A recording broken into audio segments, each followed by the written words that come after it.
जी मेरे बच्चे, तो ये हमारे पास है सिस्टम ऑफ यूनिट जिसको हम सीजीएस कहते हैं। तो सीजीएस में जो सी है वो सेंटीमीटर है, जो जी है वो ग्राम है मास का यूनिट, और जो सेकंड एस है वो सेकंड है जो टाइम का यूनिट है।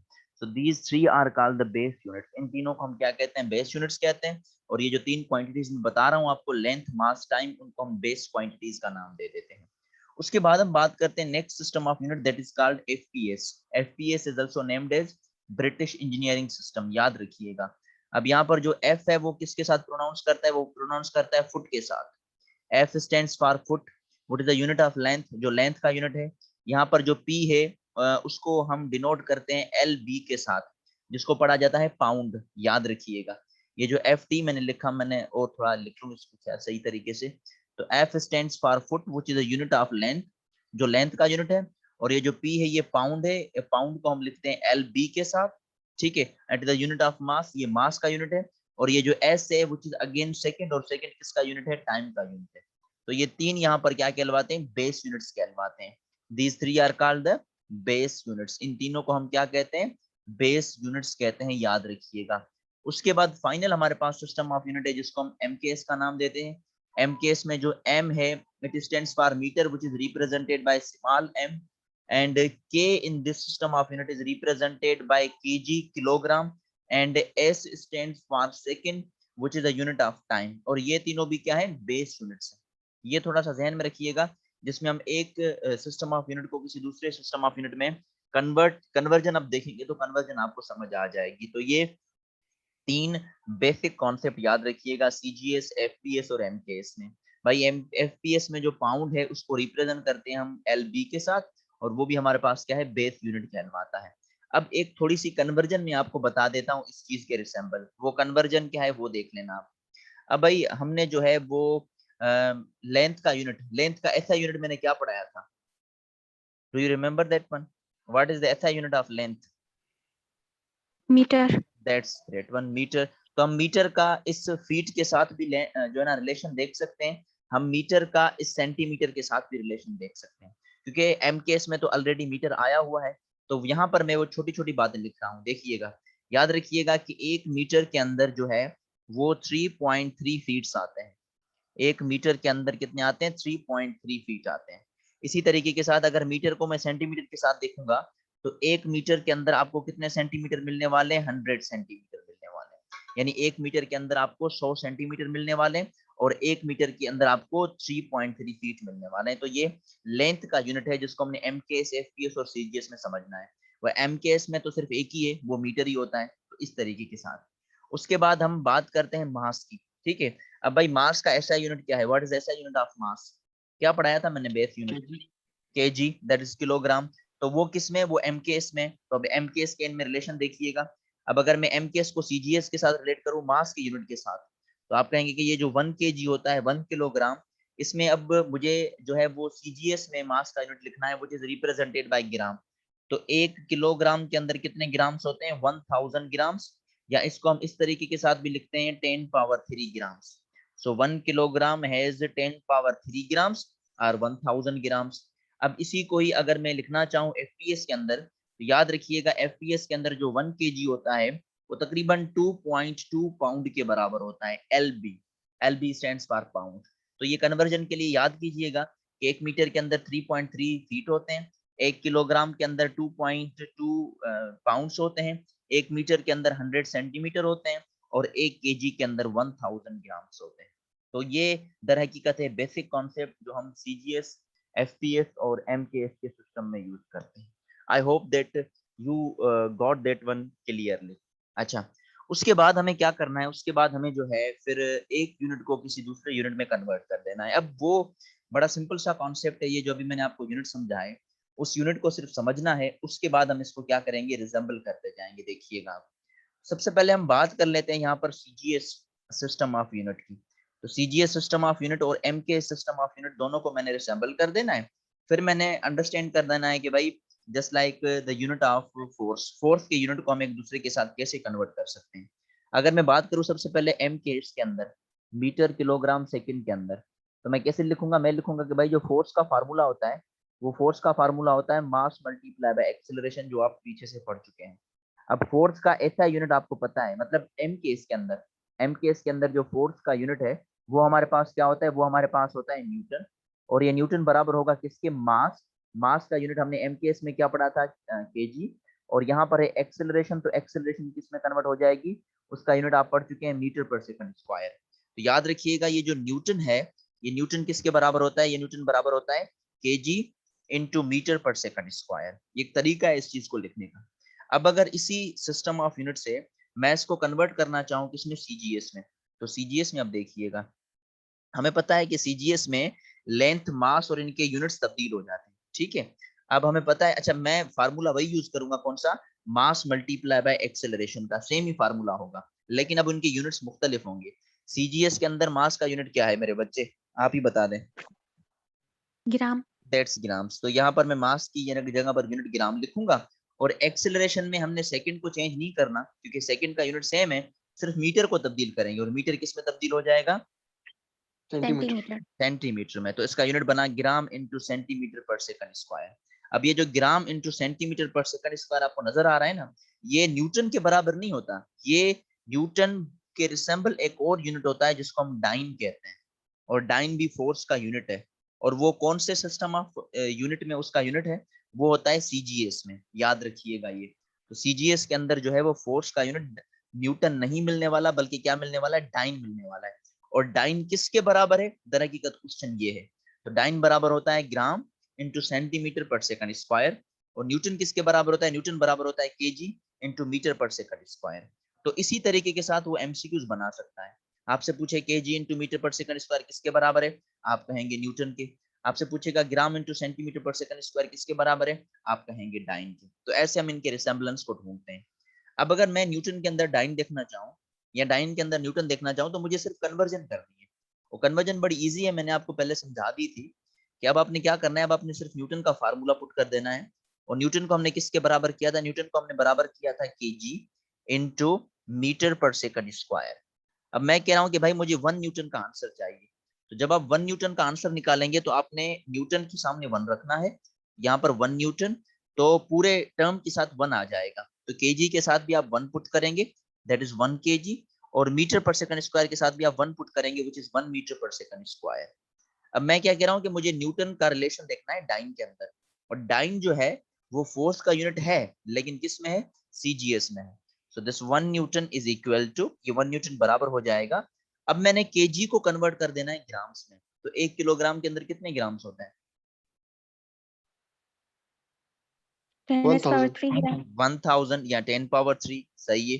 तो केजी की जगह पर हम 1000 ग्राम्स लिख लेते हैं, ठीक है। और अभी मुझे मीटर को सेंटीमीटर में तब्दील करना है, क्योंकि मैं सीजीएस में चाह रहा हूँ। तो 1 मीटर के अंदर सेंटीमीटर मैंने बता दिए थे आपको 100 सेंटीमीटर। यहाँ पर 100 centimetre divided by second square.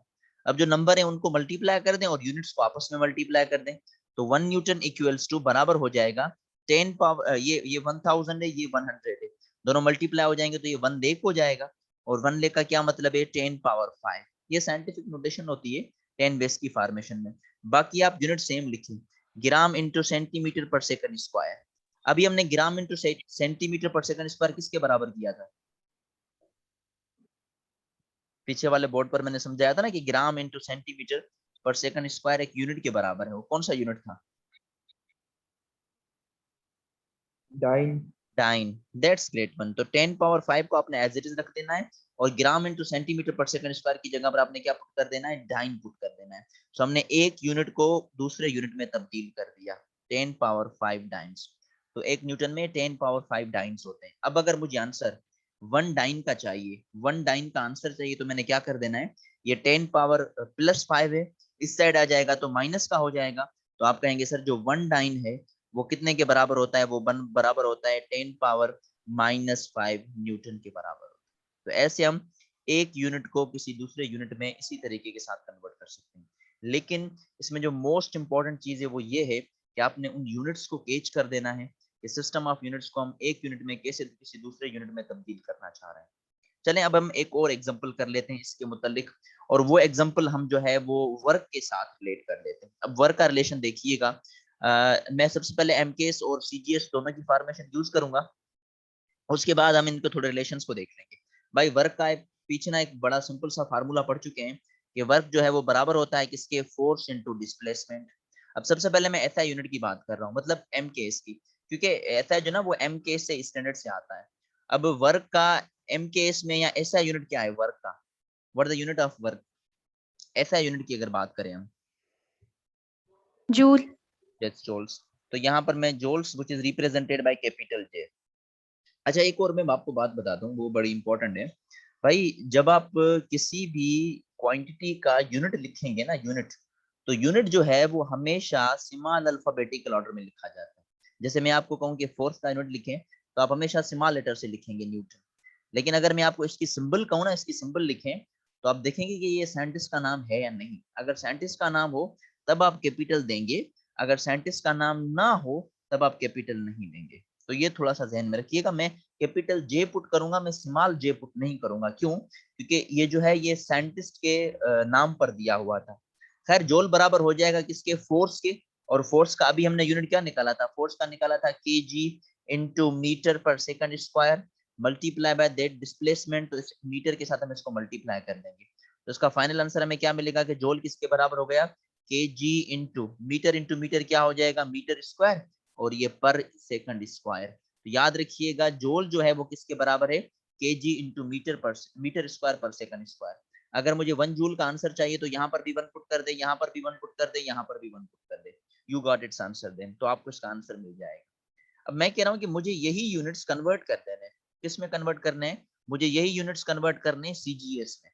तो मैं करूंगा क्या, मैं सिर्फ और सिर्फ सीजीएस के अंदर ये यूनिट्स लिखना चाहूंगा। जैसे मैंने यहाँ पर केजी पुट किया था, तो सीजीएस के अंदर मास का यूनिट केजी नहीं होता बल्कि ग्राम होता है, तो मैं यहाँ पर सबसे पहले ग्राम पुट करूंगा।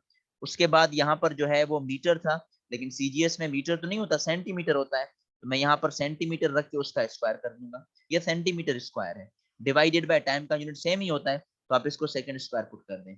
अब ये जो ग्राम इंटू सेंटीमीटर स्क्वायर पर सेकंड स्क्वायर आपको नजर आ रहा है, अब ये जूल के बराबर नहीं है, ये बराबर होता है इर्ग के, ERG। ये यूनिट है एनर्जी का, वर्क का, जिसका भी आप कहें। तो अब अगर मुझे 1 इर्ग की डेफिनेशन चाहिए, तो 1 इर्ग बराबर होगा 1 ग्राम इंटू 1 सेंटीमीटर स्क्वायर पर सेकंड स्क्वायर। तो इसी तरीके के साथ हम एक यूनिट को किसी दूसरे यूनिट के साथ रिसेंबल करना चाहेंगे।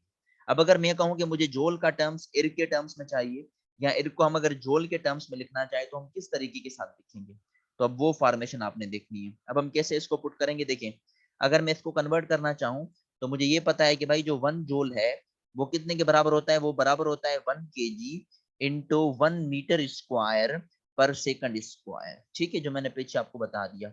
1 जूल को एज इट इज रखें। अब किलोग्राम का मैं वो यूनिट रखूंगा जो सीजीएस में है, और सीजीएस में कौन सा है, ग्राम। तो मैं 1 केजी की जगह पर 1 ग्राम नहीं लिख सकता, मैं केजी की जगह पर 1000 ग्राम लिखूंगा, क्योंकि मुझे पता है कि 1 किलोग्राम के अंदर 1000 ग्राम होते हैं। तो 1 केजी को हटाकर मैं क्या पुट करूंगा, यहाँ पर 10 पावर 3 ग्राम पुट कर दूंगा। 10 पावर 3 का मतलब है 1000। और अब हम बात करते हैं इस मीटर की। तो अब यहाँ पर देखें 1 मीटर स्क्वायर है। सबसे पहली बात तो ये, हमने यूनिट पढ़ा है सिर्फ मीटर्स के टर्म्स में, मीटर स्क्वायर के टर्म्स में नहीं पढ़ा। तो अब क्या करें, मीटर की जगह पर सेंटीमीटर रख के उसको स्क्वायर पुट कर दें। तो अगर मुझे 1 मीटर चाहिए तो 1 मीटर की जगह पर मैं 100 सेंटीमीटर रखूंगा, और 100 सेंटीमीटर करके हम उसको क्या कर देंगे, स्क्वायर कर देंगे, और इसको आप डिवाइड कर दीजिएगा सेकंड स्क्वायर के साथ। ये मैं कैसे कर रहा हूँ, मैं कह रहा हूँ कि मीटर मीटर की जगह पर आपने as it is same value put कर देनी है, और वो कौन सी होती है, वो 100 ही होती है। तो आप मीटर की जगह पर 100 पुट कर दें which is centimetre, and then उसको क्या कर दें, स्क्वायर कर दें, तो it becomes 100 centimetre whole square divided by second square को आप एज इट इज रखेंगे। तो 1 जूल किसके बराबर हो जाएगा, 1 जूल बराबर होगा 10 पावर 3 ग्राम को आप एज इट इज पुट कर देंगे। इस 100 को मैं स्क्वायर कर दूंगा, तो ये मतलब 100 मल्टीप्लाई बाय 100 हो जाएगा, तो इट बिकम्स 10 पावर 4। ये मल्टीप्लीकेशन में है, और ये सेम रखिएगा सेंटीमीटर स्क्वायर पर सेकंड स्क्वायर। अब आखिरी फॉर्मेशन हमारे पास क्या बची कि 1 जूल बराबर हो जाएगा 10 पावर 3 को 10 पावर 4 के साथ मल्टीप्लाई कर दें, तो यू गॉट 10 पावर 7, और आपने ग्राम इंटू सेंटीमीटर स्क्वायर पर सेकंड स्क्वायर को एज इट इज रख देना है। अब 1 जूल बराबर हो जाएगा किसकी, 10 पावर 7। देखें ग्राम इंटू सेंटीमीटर स्क्वायर पर सेकंड स्क्वायर किसके बराबर हमने किया था, ये देख लें, इर्ग के बराबर किया था। तो 1 जूल के अंदर 10 पावर 7 क्या हो जाएंगे, इर्ग हो जाएंगे, याद रखिएगा। अब अगर आपसे मैं सवाल पूछूं कि एक इर्ग के अंदर मुझे जोल्स चाहिए तो कितने जोल्स मिलेंगे, 1 जूल के अंदर इर्ग मैंने फाइंड कर लिए। अब अगर 1 इर्ग के अंदर मुझे जूल्स चाहिए तो हम कैसे फाइंड करेंगे? 10 पावर -7। 10 पावर -7। वो क्या होगा कि भाई ये जो 10 पावर +7 नजर आ रहा है ना, +7, ये उस साइड चला जाएगा तो माइनस हो जाएगा, तो इट बिकम्स 10 पावर -7 जूल्स। तो ये है दर हकीकत सिस्टम ऑफ यूनिट्स का बेनिफिट, जिसमें हम किसी एक यूनिट को किसी दूसरे यूनिट में कन्वर्ट कर सकते हैं। तो इसके लिए लाजमी क्या चीज है? इसके लिए लाजमी ये है कि आपने सिस्टम ऑफ यूनिट को समझना है। सीजीएस हो, एफपीएस हो, एमकेएस हो, इन सबको आपने क्या कर देना है? इन सबको आपने समझना है। उसके बाद ही आप एक यूनिट को किसी दूसरे यूनिट में कन्वर्ट कर सकते हैं। और छोटी छोटी जो बातें बता रहा हूँ ये सारी की सारी ऑब्जेक्टिव्स हैं, सारी की सारी एमसीक्यूज पॉइंट ऑफ व्यू से बन सकती हैं।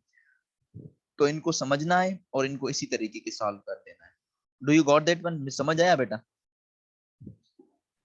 Yes, sir. Is it clear for all? Yes, sir. Okay, I am just getting response from one of you. But anyways, तो ये हमारे पास जो है वो कॉन्सेप्ट होता है सीजीएस, एफपीएस और एमकेएस के एग्जांपल के साथ। अब इसी के साथ ही मैं एक यूनिट लिख रहा हूँ, मुझे आप क्या बताएंगे? उसका आंसर बताएंगे, ठीक है? सबसे पहले मैं वो यूनिट लिखना चाहूंगा कि हमारे पास एक यूनिट होता है और वो यूनिट जो है वो यूनिट है मोमेंटम का, ठीक है? वो मैं आपको पहले ही बता देता हूँ कि मोमेंटम का जो यूनिट है वो एमकेएस या एसआई के फॉर्म में जो यूनिट होता है, मोमेंटम का यूनिट होता है Newton into second. Must remember this one, ठीक है? तो आप इसको एमकेएस में भी कह सकते हैं, आप इसको चाहें तो एसआई में भी कह सकते हैं, जो आपको इजी लगे। अब अगर मैं आपको कह रहा हूं कि इसको आप कन्वर्ट करें कौन से सिस्टम ऑफ यूनिट में, सीजीएस सिस्टम ऑफ यूनिट में आप इसको कन्वर्ट करना चाहें, तो आपने मोमेंटम को तो एज इट इज रख देना है और न्यूटन की जगह पर आप क्या रखेंगे? डाइन पुट करेंगे। अब मुझे पता है कि मैं न्यूटन की जगह पर डाइन तो एज इट इज पुट नहीं कर सकता, क्योंकि एक न्यूटन एक डाइन के बराबर नहीं होता। मैंने क्या कर देना है? मैंने कर देना है कि भाई एक न्यूटन जो है वो कितने डाइन्स के बराबर होगा? वो 10 पावर 5 डाइन्स के बराबर होगा। तो डाइन को आप एज इट इज रखेंगे और इसको मल्टीप्लाई कर देंगे सेकंड के साथ, तो आपको मोमेंटम का यूनिट मिल गया डाइन इंटू सेकंड के टर्म्स में। और ये कितना मिला? ये मिला 10 पावर 5 डाइन इंटू सेकंड। तो इसी तरीके के साथ आप किसी एक यूनिट को किसी दूसरे यूनिट की फॉर्मेशन में कन्वर्ट कर सकते हैं इजीली। तो ये हमारे पास बेसिक कॉन्सेप्ट है जो हम सिस्टम ऑफ यूनिट्स में देख लेते हैं। अब ये जो सिस्टम ऑफ यूनिट्स कन्वर्ट होते हैं, ये जो अभी हमने थोड़ा बहुत डिस्कशन की, वो जो कन्वर्जन होती है ना सिस्टम ऑफ यूनिट की, वो काइंडली याद रखिएगा, वो कन्वर्जन होती है एक जैसी क्वांटिटीज के बीच में, सिमिलर क्वांटिटीज। अब यहाँ पर मैं सिमिलर क्वांटिटीज से क्या मुराद है? सिमिलर क्वांटिटी से ये मुराद है कि अगर मैं आपको कोई जो है ना वो मास का जो कोई ना कोई यूनिट दे दूं मैं आपको, जैसे मैं आपको कहूँ कि मेरे पास एक यूनिट है which is represented bye 1 KG. 1 KG के अंदर मैं आपसे ग्राम पूछ रहा हूँ तो आप मुझे आंसर दे सकते हैं। क्यों?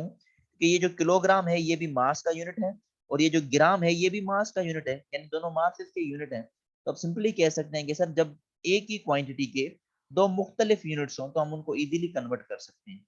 जैसे न्यूटन यूनिट था फोर्स का, तो डाइन भी यूनिट है फोर्स का। जूल जो हमने फाइंड किया वो वर्क का यूनिट था, तो इर्ग जो हम फाइंड करते हैं वो भी वर्क का यूनिट ही होता है। तो एक जैसे यूनिट्स एक दूसरे में कन्वर्ट हो सकते हैं, लेकिन डिफरेंट क्वांटिटीज के यूनिट्स एक दूसरे में कन्वर्ट नहीं हो सकते। Must remember this one. अब अगर मुझे 1 केजी में ग्राम्स चाहिए तो 1000 होते हैं, जिसको हम 10 पावर 3 कह देते हैं। तो 1 किलोग्राम के अंदर 1000 ग्राम्स कहते हैं, ठीक है? जैसे मैं आपको कहूँ कि भाई मेरे पास 1 मीटर है, तो 1 मीटर के अंदर सेंटीमीटर कितने होने वाले हैं? तो आप कहेंगे 1 मीटर के अंदर 100 सेंटीमीटर या 10 पावर 2 सेंटीमीटर होते हैं। तो ये अरेंजमेंट आपने क्या करनी है? अंडरस्टैंड करनी है इस लॉजिक के हिसाब से। तो कहने का मतलब ये कि भाई जब एक ही क्वांटिटी हो ना और उसके मुख्तलिफ यूनिट्स हो, तो वो एक दूसरे में कन्वर्ट हो सकते हैं, लेकिन डिफरेंट क्वांटिटीज के यूनिट्स एक दूसरे में कन्वर्ट नहीं हो सकते। Kindly remember this one. अब हम बात करते हैं इसी ही कन्वर्जन की बुनियाद पर जो है वो किसी भी एक हम स्केल को लेंगे और उसे इस एक ही स्केल को मैं समझाऊंगा, बाकी सारी चीजें आप खुद ब खुद अंडरस्टैंड करेंगे। देखिए मेरे पास है सबसे पहले स्केल ऑफ लेंथ, तो मैं यहाँ पर सबसे पहले स्केल ऑफ लेंथ लिखना चाहूंगा। अब यहाँ से छोटी छोटी जो बातें करेंगे उनको आपने अंडरस्टैंड कर देना है और समझना है। सबसे पहले हम स्केल ऑफ लेंथ, वैसे तो बड़े यूनिट बहुत हैं लेंथ के टर्म्स में, लेकिन जो सबसे पहले स्केल ऑफ लेंथ हम यूज करते हैं वो हमारे पास होता है माइल्स के टर्म्स में। 1 माइल, ये याद रखिएगा। भाई आपसे पूछा है ना 1 माइल कितने के बराबर है, या उर्दू में सिंधी में उसको मेल कहते हैं ना, तो 1 माइल बराबर होता है 1.609 kilometre. Must remember this one. भाई 1 माइल के अंदर तकरीबन तकरीबन तकरीबन 1.5 किलोमीटर आते हैं। तो 1.609 किलोमीटर आप उसे कह सकते हैं। फिर अगर मैं किलोमीटर का मीटर के साथ रिलेशन देखूं तो 1 किलोमीटर के अंदर कितने मीटर्स होते हैं? 1000 मीटर्स हो जाते हैं। तो 1 किलोमीटर के अंदर 1000 मीटर्स है। ठीक है, अब यहीं पर ही मैं कन्वर्जन समझाता हूँ। अब मैं आपसे सवाल ये पूछ रहा हूँ कि मुझे 1 माइल के अंदर किलोमीटर तो पता है, लेकिन मैं ये कह रहा हूँ कि मुझे 1 माइल के अंदर क्या चाहिए? 1 माइल के अंदर मीटर्स चाहिए। तो चलिए अब देखिए मैं 1 माइल के अंदर मीटर्स कैसे देख रहा हूँ। अब माइल जो है वो बड़ा यूनिट है, ठीक है, और जो मीटर है वो स्मॉलर यूनिट है। जब भी आप बड़े यूनिट से स्मॉलर यूनिट की तरफ जंप करते हैं ना, तो नंबर्स आपस में मल्टीप्लाई हो जाते हैं। जब भी आप बड़े यूनिट से छोटे यूनिट की तरफ आते हैं तो वो नंबर हमेशा क्या होते हैं? मल्टीप्लाई हो जाते हैं। कैसे मल्टीप्लाई होते हैं? देखिए, हमें ये पता है कि 1 माइल के अंदर जो है वो 1.609 किलोमीटर है। ये 9 और ये किलोमीटर। ओके, अब मुझे इस किलोमीटर के अंदर भी मीटर चाहिए, तो मैं सबसे पहले तो 1.609 को एज इट इज रखूंगा, और किलोमीटर के अंदर कितने मीटर्स होते हैं भी मैंने आपको बताया, वो चीज 1000। तो 1.609 को आपने मल्टीप्लाई कर देना है 1000 के साथ, तो आपको इसका आंसर मीटर्स में मिल जाएगा। तो 1 माइल के अंदर जो है हमें तकरीबन 1609 मीटर्स होते हैं 1 माइल के अंदर। एक मरतबा मैं फिर इसको रिपीट कर रहा हूँ। मैंने क्या कहा? मैंने कहा कि 1 माइल के अंदर जो है ना वो 1.609 किलोमीटर होते हैं, मतलब 1.5 किलोमीटर। फिर 1 किलोमीटर के अंदर 1000 मीटर होते हैं, 1000 मीटर होता है। तो 1 माइल के अंदर मुझे मीटर्स चाहिए। तो सबसे पहले देखिए, आप बड़े यूनिट से छोटे यूनिट की तरफ जा रहे हैं या छोटे यूनिट से बड़े यूनिट की तरफ जा रहे हैं। भाई मैं माइल में मीटर देख रहा हूँ, यानी कि बड़े यूनिट से छोटे यूनिट की तरफ जा रहा हूँ, तो हमेशा मल्टीप्लीकेशन होती है। तो 1 माइल को मैंने एज इट इज रखा, और मुझे ये पता है कि 1 माइल के अंदर 1.609 किलोमीटर होते हैं। तो मैंने यहाँ से सिर्फ किलोमीटर हटाया और उसकी जगह पर मैंने 1000 रख दिया। तो यहाँ पर मैं 1.609 को मल्टीप्लाई कर दूंगा 1000 मीटर के साथ, तो मुझे यहाँ पर इसका आंसर मिल जाएगा 1609 मीटर्स। मतलब ये हुआ कि अगर हम 1 माइल में देखना चाहें तो 1 माइल में हमें कितने मीटर्स मिलेंगे? 1 माइल में हमें 1609 मीटर्स मिलेंगे। Do you got that one? ये समझ आ गया? Yes, sir. ओके, सो पहला पहला टर्म ये जिसको हमने फाइंड किया यहाँ पर। अब हम Yes, दूसरे sir. यूनिट, दूसरे टर्म्स, दूसरे यूनिट की तरफ हम जाते हैं। अब देखिएगा, अब मैंने माइल का मीटर के साथ रिलेशन देख लिया, मैंने माइल का किलोमीटर के साथ रिलेशन देख लिया। याद रखिएगा, when you want to jump from larger unit to smaller unit, the multiplication occurs, and when you jump from smaller unit to larger unit, division occurs। फिर डिवीजन होती है, वो भी समझा देता हूँ मैं आपको कि डिवीजन किस तरीके से होती है। अच्छा, तो ये हमने यहाँ पर रिलेशन फाइंड कर लिया। अब मैं मीटर के रिलेशन देख रहा हूँ। देखिएगा, 1 मीटर के अंदर जो है, 1 मीटर के अंदर जो है वो 100 सेंटीमीटर होते हैं। 1 मीटर के अंदर 100 सेंटीमीटर होते हैं, और 1 ही मीटर के अंदर जो है वो 1000 मिलीमीटर होते हैं। 1000 क्या होते हैं? मिलीमीटर। एमएम का मतलब है मिलीमीटर। तो 1 मीटर के अंदर 100 सेंटीमीटर और 1 मीटर के अंदर 1000 मिलीमीटर। अब हमसे सवाल पूछा गया, सवाल ये पूछा गया कि 1 सेंटीमीटर के अंदर कितने मिलीमीटर हैं? सबसे पहला सवाल तो ये है, 1 सेंटीमीटर के अंदर कितने मिलीमीटर हैं? अब इसको हमें ढूंढना है। देखिएगा, ये तकरीबन जो है ना, वो जब हम लीस्ट काउंट मेजर करते हैं ना, जो आपने वर्नियर कैलिपर या स्क्रू गेज शायद पीछे वाले क्लासेस में पढ़ा होगा, उसमें ज्यादातर सेंटीमीटर और मिलीमीटर के रिलेशन हम फाइंड कर लेते हैं। तो ये याद रखिएगा कि 1 मीटर जो है उसमें 100 सेंटीमीटर होते हैं, और 1 मीटर के अंदर 1000 मिलीमीटर होते हैं। ठीक है, अब दोनों 1 मीटर है, तो मैं सिंपली कह सकता हूँ कि दोनों आपस में बराबर है, क्योंकि ये टर्म भी 1 मीटर के बराबर है और ये टर्म भी 1 मीटर के बराबर है, तो मैं दोनों को आपस में बराबर कर दूंगा। तो आप दोनों को बराबर कर दें, तो यहाँ पर मैं यहाँ पर लिख रहा हूँ कि भाई ये 100 सेंटीमीटर है और ये कितने के बराबर है? ये बराबर है 1000 मिलीमीटर के। क्यों? क्योंकि दोनों 1-1 मीटर के ही बराबर हैं, तो हम उसको लिख सकते हैं, इसमें कोई इशू नहीं। अब हमें क्या करना है? अब हमें वैल्यू चाहिए 1 सेंटीमीटर की इन टर्म्स ऑफ मिलीमीटर। तो 100 को मैं 1 में कैसे कन्वर्ट कर सकता हूँ? मेरा सवाल आपसे ये है, how could I convert 100 into 1? 100 को मैं 1 में कैसे कन्वर्ट करूँ? क्योंकि मुझे आंसर 1 सेंटीमीटर का चाहिए। 100 को 1000 से डिवाइड करेंगे अगर हन- मिलीमीटर चाहिए। नहीं नहीं नहीं नहीं नहीं, 100 को 100 से ही डिवाइड करेंगे तभी जाके 1 आंसर आएगा, 1000 से नहीं। मैं क्या कह रहा हूँ? मैं कह रहा हूँ कि मुझे 1 सेंटीमीटर चाहिए, 1 सेंटीमीटर।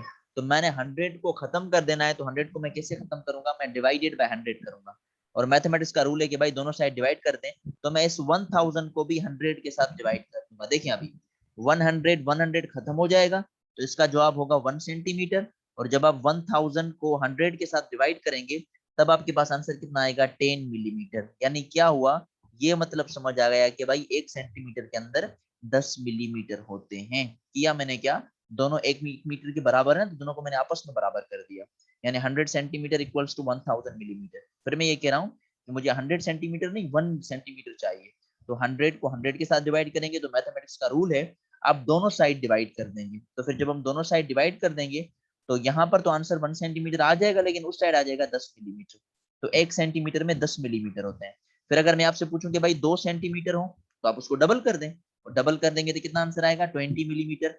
फिर अगर मैं आपको कहूँ कि मेरे पास 3 सेंटीमीटर है तो आप इसको डबल कर दें अगेन, तो डबल कर देंगे तो ट्रिपल कर दें तो ये हो जाएगा 30 मिलीमीटर।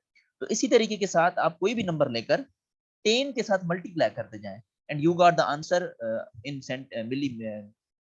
मिलीमीटर्स। फिर आपको उसके मिलीमीटर्स के रिसेबल आंसर्स मिल जाएगा सेंटीमीटर के टर्म्स में। तो याद रखिएगा 1 सेंटीमीटर के अंदर 10 मिलीमीटर होते हैं। सवाल मेरा आपसे ये है कि सेंटीमीटर बड़ा यूनिट होगा या मिलीमीटर, आप क्योंकि 1 सेंटीमीटर के अंदर 10 मिलीमीटर आता है। So which one is a larger unit here, दोनों में से बड़ा यूनिट कौन सा है? हाँ भाई, सेंटीमीटर। मिलीमीटर। नहीं, 1 सेंटीमीटर के अंदर 10 मिलीमीटर आ रहा है, तो 1 सेंटीमीटर के कंपैरिजन में 10 मिलीमीटर आ रहे हैं, तो मिलीमीटर छोटा यूनिट हो गया। क्यों? क्योंकि 1 सेंटीमीटर में अमाउंट कम आ रहा है, हकीकत उसमें तो बढ़ रहा है। तो याद रखिएगा सेंटीमीटर जो है ना वो बड़ा यूनिट है as compared to millimetre. Centimetre जो है वो बड़ा यूनिट है as compared to millimetre, must remember this one. फिर अगर देखें ना, मैंने बड़े से छोटे की तरफ जाना है, मैं कह रहा हूँ 2 सेंटीमीटर तो 2 को 10 के साथ मल्टीप्लाई कर दें। फिर मैं कह रहा हूँ मुझे 3 सेंटीमीटर का आंसर चाहिए तो 3 को 10 के साथ मल्टीप्लाई कर देंगे। तो 1 सेंटीमीटर में 10 मिलीमीटर का मतलब क्या है, मतलब ये है कि सेंटीमीटर जो है वो बड़ा यूनिट है मिलीमीटर की कंपैरिजन में। तो ये अंडरस्टैंड आपने समझना है इन कॉन्सेप्ट के हिसाब से। चलें, ये तो मैंने अभी यहाँ पर समझा दिया, लेकिन मेरा आपसे सवाल है ना, आप प्रीफिक्सेस पढ़ चुके हैं ना क्लास 9th और मैट्रिक के कंपैरिजन में ना, प्रीफिक्सेस जो हम यूज करते थे। तो यहाँ पर ही मैं इसको जो है ना थोड़ा सा नीचे से मिटा देता हूँ। मुझे आप ये बताएं कि जो सेंटी है, मैं सेंटीमीटर यूज कर रहा हूँ, तो एक होता है सेंटी प्रीफिक्स सेंटी, और दूसरा होता है मिली। ठीक है, तो जो सेंटी है ना, सेंटी वो होता है 10 power -2, must remember this one. जो सेंटी प्रीफिक्स है, सेंटी है ना, वो होता है 10 पावर -2, और जो मिली होता है वो होता है 10 पावर -3। अब आप मुझे बताएं कि कौन सा नंबर बड़ा है, सेंटी वाला या मिली वाला? सेंटी। सेंटी वाला। तो वही बात है यहाँ पर भी वही बात है ना। देखिए मैंने 1 सेंटीमीटर में 10 मिलीमीटर ही है, तो कॉन्सेप्ट वही है एक्चुअली यहाँ पर भी। तो ये थोड़ा सा रिसेम्बलेंस याद कीजिएगा कि सेंटीमीटर बड़ा यूनिट है मिलीमीटर के कंपैरिजन में, और अगर मुझे बड़े से छोटे की तरफ जाना होगा तो मुझे क्या करना होगा, मल्टीप्लाई करना होगा। तो नंबर्स को हम मल्टीप्लाई करेंगे। चलो मुझे जल्दी से बता दें कि 1 मिलीमीटर के अंदर सेंटीमीटर कितने होंगे, 1 मिलीमीटर के अंदर। अब मैं छोटे से बड़े की तरफ जाना चाह रहा हूँ, छोटे से बड़े की तरफ जाना चाह रहा हूँ मैं। तो 0.1 0.1, सेंटीमीटर हाँ 0.1 कहाँ से मिलेगा? ये जो आपको 10 नजर आ रहा है ना, ये 10 इस साइड आके डिवाइड को करेगा डिवाइड। बस, दैट्स लॉजिक। डिवाइड हो जाएगा तो इसका आंसर जाके मिलेगा 0.1 सेंटीमीटर। तो अब बात समझ आ रही है कि 1 मिलीमीटर के अंदर 0.1 सेंटीमीटर आते हैं, मतलब अगेन सेंटीमीटर बड़ा ही यूनिट है इस लॉजिक के हिसाब से। तो ये हमारे पास होती है स्केल ऑफ लेंथ, जिसमें हम बड़े से छोटे नंबर की तरफ जाना चाह रहे हैं या छोटे से बड़े यूनिट की तरफ जा रहे हैं, तो हम मल्टीप्लीकेशन और डिवीजन इसी ऑर्डर के साथ करते हैं।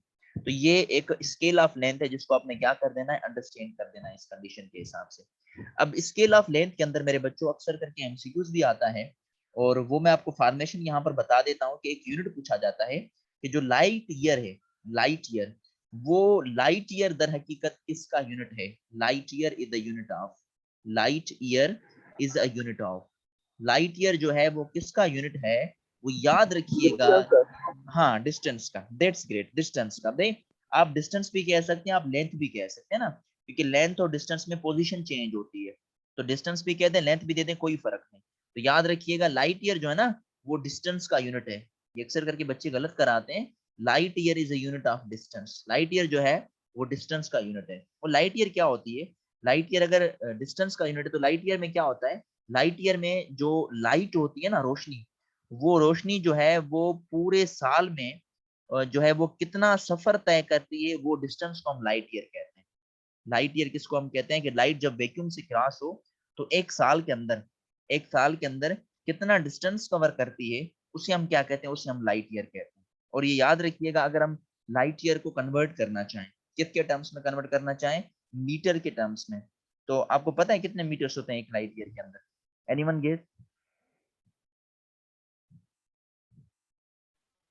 No idea sir. चले मैं बता देता हूँ भाई, वो तकरीबन 9.5 इंटू 10 पावर 15 मीटर्स के बराबर होता है। एक लाइट ईयर जो है वो 9.5 इंटू 10 पावर 15 मीटर्स के बराबर होता है। अब मैं थोड़ी सी आपको इसकी कन्वर्जन बता देता हूँ। देखिए ये डिस्टेंस का यूनिट है ना, तो डिस्टेंस का एक जो है ना पीछे पीछे फार्मूला पढ़ते थे क्लास मैट्रिक्स में, ये डिस्टेंस बराबर होता है स्पीड मल्टीप्लाई बाय टाइम, पढ़ चुके हैं आप। यहाँ पर मैं लाइट की बात कर रहा हूँ तो मैं यहाँ पर स्पीड भी लाइट की रखूंगा। लाइट की स्पीड कितनी होती है? 3 into 10 raised to power 8। 3 into 10 power 8, तो यहाँ पर स्पीड की जगह पर आप लिखेंगे 3 इंटू 10 पावर 8 और यूनिट लिखिएगा मीटर पर second.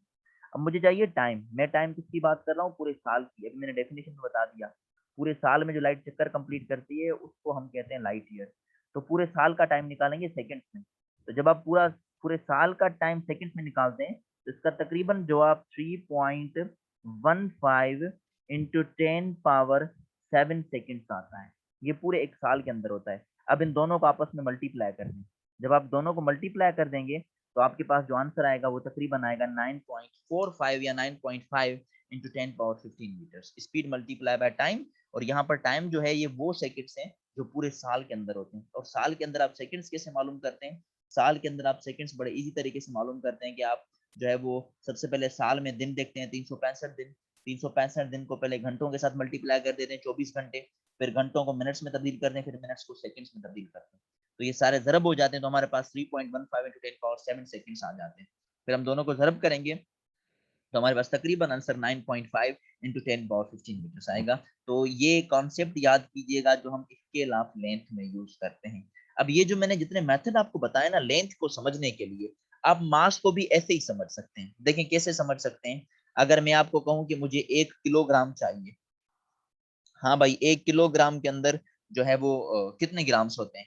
1 kilogram contains how much grams?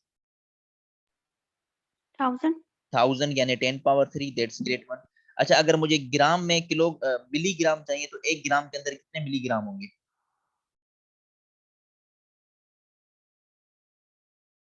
1 gram has how much milligrams?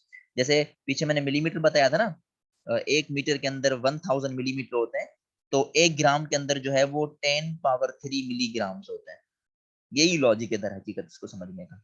अब अगर मैं आपसे सवाल पूछूं कि मुझे 1 किलोग्राम के अंदर क्या चाहिए? मिलीग्राम चाहिए, तो मैं थोड़ा सा तरीका बता देता हूँ इसको ना। वही सेम लॉजिक है जैसे मैंने माइल्स के अंदर सेंटीमीटर्स को देखा था, तो मैं माइल्स के अंदर सेंटीमीटर कैसे देखा था कि वो दोनों को मैंने मल्टीप्लाई कर दिया था, तो यहाँ पर भी मैं मल्टीप्लाई कर दूंगा। कैसे? देखें 1 केजी के अंदर जो है वो 10 पावर 3 ग्राम्स हैं, तो 10 पावर 3 को मैं एज इट इज रखूंगा, और जो मैंने ग्राम्स लिखा है उसको मैं मिलीग्राम्स में कन्वर्ट करूंगा। तो 1 ग्राम के अंदर 10 पावर 3 मिलीग्राम्स है, और बड़े से छोटे की तरफ जा रहे हैं तो मल्टीप्लाई होंगे, तो मैं इसको मल्टीप्लाई कर दूंगा 10 पावर 3 के साथ। अब 10 पावर 3 इंटू 10 पावर 3 कितना हो जाएगा? 10 पावर 6 मिलीग्राम्स, यानी 1 किलोग्राम के अंदर आपको 10 पावर 6 मिलीग्राम्स मिलेंगे।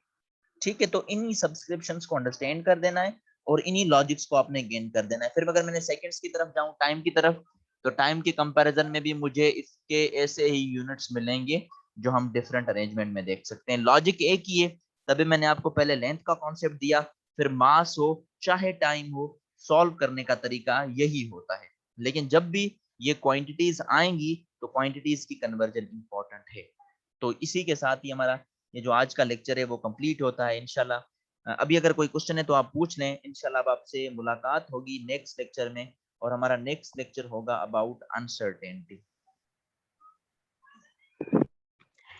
सर लाइट ईयर का यूनिट डिस्टेंस है, अगर ऑप्शन में लेंथ भी हो तो दोनों सही होंगे? दोनों सही होंगे, दोनों सही होंगे। एक तो देगा नहीं लेकिन दोनों सही है फिर भी। ओके बेटा, so I hope that you got the lecture. Then इंशाल्लाह फिर आपसे नेक्स्ट लेक्चर में मुलाकात होगी। तब तक के लिए अल्लाह हाफिज।